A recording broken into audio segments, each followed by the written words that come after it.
on se retrouve. Oui, je sais, j'avais dit que j'allais être plus productif, mais j'y peux rien, ok? Je travaille sur plein de projets en même temps, et surtout, Pokémon Violet et Écarlate sont sortis. Et ça y est, c'est officiel, on a enfin atteint les 1000 Pokémon. On les a carrément dépassés. Et je sais ce que je dis, parce qu'à peine une semaine après sa sortie, j'avais déjà atteint les 100 heures de jeu. Une info que je vous ai sympathiquement partagée sur Twitter, et comme d'hab, je vous remercie pour votre bienveillance. Wesh, moi qui pensais déjà puer avec mes 54 heures de jeu, tu joues vraiment plus de 10 heures par jour? Non seulement t'es un puant, mais en plus t'es nul. Ça pue. Au lieu de nous sortir une vidéo, c'est donc ça que tu fais?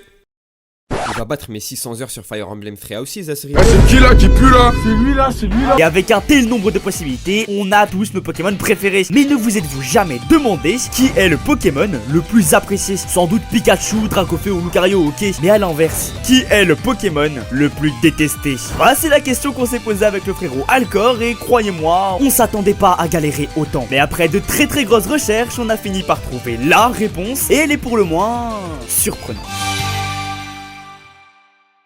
Sur internet, rares sont les personnes ayant eu le courage de trouver une réponse à une telle question. Et au cours de mes recherches, je me suis moi-même très vite retrouvé bloqué. Pourquoi? Bah, adorer ou détester un Pokémon, c'est avant tout subjectif. Et oui, tu peux très bien adorer un Pokémon que tout le monde déteste, et inversement. Dans mon cas par exemple, j'adore Deden, Chevroom et Forgelina.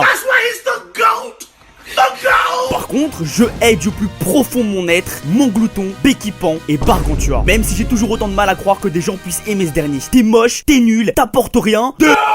Mais vous me direz, dans ce cas, pourquoi il y a autant d'articles ou de vidéos sur le sujet? Bah, c'est juste que souvent les gens se basent sur leurs avis ou alors sur des pseudo-recherches faites sur base de la communauté. Sauf que nous, ce qu'on veut, c'est une réponse objective, ou du moins la plus représentative possible. Et là, c'est plus complexe parce qu'une nouvelle question se pose. Comment obtenir cette réponse? Face à ce problème, le vidéaste Thomas GamesDocs, par exemple, s'est concentré sur le nombre de recherches Google qu'il génère. Et on a donc conclu que les moins aimés étaient ceux avec le moins de recherches sur internet. C'est super intéressant, mais c'est toujours pas ce qu'on cherche. La seconde méthode est celle qui va nous intéresser aujourd'hui, c'est les sondages.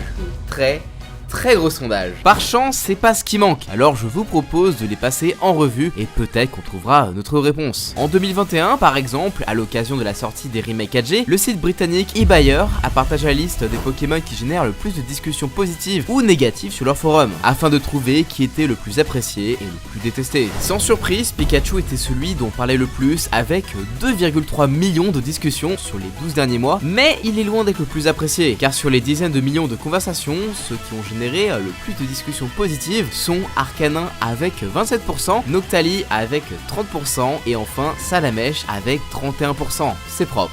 Du côté négatif, par contre, les résultats sont plus surprenants, puisqu'on y retrouve Ronflex, Mewtwo et Dracolos.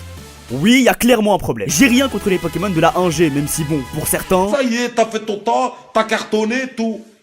T'es vieux maintenant. Mais même s'il a été réalisé à grande échelle, leur sondage ne concerne que les gens qui ont fréquenté leur site. On ne connaît ni le nombre d'utilisateurs, ni leur expérience sur la licence, rien. Bref, c'est représentatif de rien du tout. Du coup, on s'est demandé, où est-ce qu'on pourrait bien trouver un sondage à grande échelle, réalisé par des fans ayant l'habitude d'avoir des discussions sur le sujet, pour des fans, et portant sur l'ensemble des Pokémon existants? Oui, Reddit. Sur Reddit, tu trouves absolument tout ce que tu veux. Il y a des subreddits sur tout et n'importe quoi. Tu cherches un subreddit sur la Switch, il y en a un. Tu cherches un subreddit sur le golf, il y en a un. Tu cherches un subreddit sur des tranches de pain agrafées à un arbre, il y en a un. Et ils sont 317 000.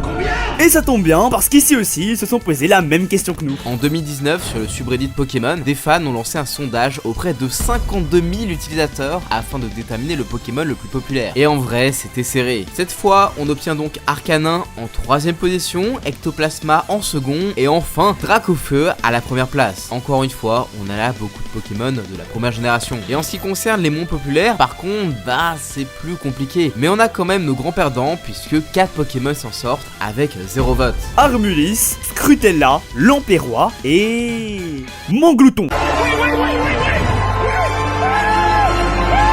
Voilà qui est déjà un peu plus représentatif. Sauf que ça nous suffit pas. Pour répondre à ce sondage, fallait avoir été au courant de son existence et surtout avoir un compte Reddit. Et puis, c'est pas que personne les apprécie, c'est juste qu'en 52 000 votes, bah personne n'a pensé à eux. Genre, Scrutella n'a aucune raison d'être abandonnée, alors pourquoi elle aurait moins de votes que Ratentif ou Neneuf? On pourrait pas faire encore plus gros, genre un sondage ouvert au monde entier, avec plusieurs millions de votes. Mais où pourrait-on bien trouver une chose pareille? Google est ton ami, littéralement. Oui, parce qu'en 2020, Google Google, en partenariat avec The Pokémon Company, a décidé d'organiser un sondage mondial pour enfin répondre à notre question. Le scrutin s'est déroulé du mercredi 5 février au 14 février 2020 et après plus de 9 jours et 6 600 000 votes, le verdict est finalement tombé. À la 3ème place avec 99 000 votes, Mimikyu. À la 2ème place avec 102 000 votes, Lucario. Et enfin, à la 1ère place avec plus de 140 000 votes, le Pokémon le plus populaire du monde entier, Amphinobi. On l'a enfin trouvé, la réponse absolue. Même le top 10 correspond aux attentes globales puisqu'on y retrouve entre autres Dracofeu, Rayquaza ou Ectoplasma. Je pense qu'on peut s'applaudir, n'hésitez pas à me dire en commentaire si vous êtes d'accord. Hop. C'est sympa, mais t'as pas du tout répondu à la question de la vidéo. Qui sont du coup les derniers du classement? Bon, y'en a pas. Google n'a partagé la liste que des 294 Pokémon avec le plus de votes sur 8 générations. Notre problème est donc loin d'être réglé. On en vient même à se demander s'il existe vraiment. À bien y réfléchir, The Pokémon Company n'a aucun intérêt à nous partager leur monstre le moins aimé. Si ce Pokémon existe, ça signifierait que pratiquement personne ne souhaite le jouer, ni même le capturer. Et avant que vous ne décidiez de quitter la vidéo, si il existe. Ce Pokémon a bien existé, et en vérité on aurait pu en parler dès le début. Sauf que disons que... y a un truc qui cloche. En 2016, Pokémon fête ses 20 ans. Pour l'occasion, ils mettent en place tout un tas de projets, comme des jeux vidéo, des films, mais surtout, un ultime sondage de popularité ouvert au monde entier et classant tous les Pokémon des 6 premières générations. Pour Game Freak, ce sondage, c'était le moment de savoir quel était le Pokémon le plus aimé et souhaité par les fans. Car il l'avait annoncé, le premier Pokémon sera offert par cadeau mystère. Ainsi, alors que certains s'empressent de demander des Pokémon qu'ils n'ont jamais pu obtenir avant, d'autres décident de jouer le jeu en votant simplement pour leur Pokémon préféré. Et le 23 juin 2016, les résultats finissent par tomber. En 5ème position, Nymphali. En 4ème position, Pikachu. En 3ème, Mew, à peine prévisible. En second, Arceus, encore plus prévisible. Et en première position, encore lui, Amphinobi. Mais ça s'arrête pas là, puisqu'une semaine plus tard, suite au grand nombre de demandes, The Pokémon Company décide exceptionnellement de partager la liste des 720 Pokémon. Et parmi eux, notre grand perdant. Tous ont reçu au moins un vote, sauf lui, Flamouton. C'est pas une vanne. Le résultat a tellement surpris Game Freak que pour la blague, lui aussi a été distribué par cadeau mystère. Alors certes, ça arrive que certains Pokémon soient tellement mal aimés qu'ils finissent par être adorés, comme Kenotor qui a eu droit à un petit film et un poisson d'avril à son effigie, et un Zolurdo qui a carrément eu son évolution en 9G. Mais Flamouton, lui, il a jamais réussi à remonter la pente. Il est pas aimé, tout le monde le sait, mais tout le monde s'en fiche. Ah, et en ce qui concerne ceux qui sont juste au-dessus de lui, on a Colombo, Chauve-souris, Rescalpion. Je vous avais pas dit qu'il y avait un truc qui cloche? Si on regarde attentivement chaque classement vu depuis le début de la vidéo, vous remarquez pas quelque chose? Ok, et si je fais ça? Et maintenant, si on prend en compte le top 15 du sondage réalisé par Google, absolument toutes les générations sont représentées, sauf une.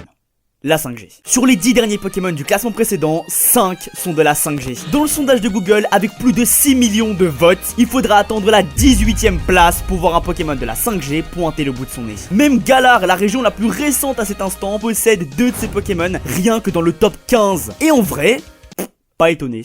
Baissez vos drapeaux les fans de la 5G, je m'explique. Le procédé utilisé pour créer un Pokémon dépend de l'ambition des jeux. Évidemment, chaque Pokémon de chaque génération doit être assez différent pour participer à l'ambiance de la région auquel il appartient. Du coup, souvent, on les crée autour d'une idée. Dans une interview réalisée en mars 2011, par exemple, le magazine Nintendo Power a demandé à Ken Sugimori, concepteur principal de la plupart des Pokémon depuis Rouge et Bleu, pourquoi ceux de Noir et Blanc étaient si différents. Ce à quoi il répondit: Monsieur Masuda nous a demandé de mettre en valeur la fraîcheur des Pokémon dans Noir et Blanc. Nous utilisons donc des lignes beaucoup plus nettes et anguleuses plutôt que des lignes plus arrondies. Mais en grande partie, c'est juste que nous avons différents concepteurs qui travaillent sur les différentes générations de jeux. Je pense que le groupe qui a travaillé sur Noir et Blanc s'intéressait davantage au design cool. Les Pokémon d'Unis ont été créés pour être différents, et ce, même s'ils se basent sur le modèle de la 1G. Alors oui, certains diront que dans le top 10 sur 720, on retrouve quand même Genesect et Meloetta. Sauf que, dois-je vous rappeler que ce classement désignait avant tout les Pokémon qui étaient souhaités par les fans? En Europe et aux États-Unis, Genesect et Meloetta n'ont été distribués que 2 fois, en 12 ans. Et quand on sait que la 5G est la génération la moins vendue de tous les temps,